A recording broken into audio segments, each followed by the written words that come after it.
started testing again this year with the new bike and understanding the performance and the potential of that new bike and the more laps that I did on it, the more comfortable I became. Let's say many of my strengths, I was nervous that they weren't going to translate to this bike or weren't going to be able to use.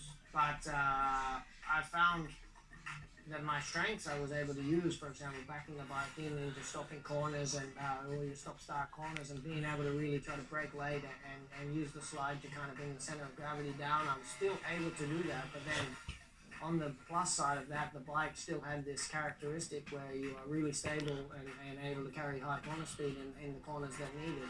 So it's really nice to be able to have those two strengths. You know, the issues that we have are in terms of electronics, they need to try to work on that just to be not so much for pure performance, but more to be able to react quicker. And then for the second one is rear grip. And rear grip, I think those two are kind of hand in hand. So I feel like if we try to improve one, I think we can improve the other. But these are steps that we will make throughout the season. Yamaha, probably the most committed I've ever seen out of any manufacturer that I've worked with. Putting on a whole second, basically a second factory team.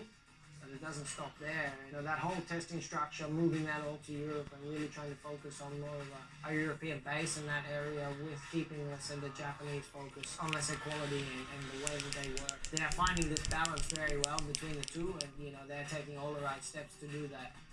Prima had the potential already back when I was riding there, you know, the team, the structure, all they needed was a decent rider like Jorge, I guess, to bring them to that championship. But unfortunately, they have me back again this year, so I'm sorry for them, but I hope I can deliver what they need. I'm not the guy that wants to show up here and come last every week. You know, you want to try and show up here and be as competitive as possible week in, week out. The goal is, like always, to try and arrive back to the front, you know, back in that front group, fighting with those guys for podiums, for victories. You know, I arrived there once before, and I believe firmly that I can arrive back there again.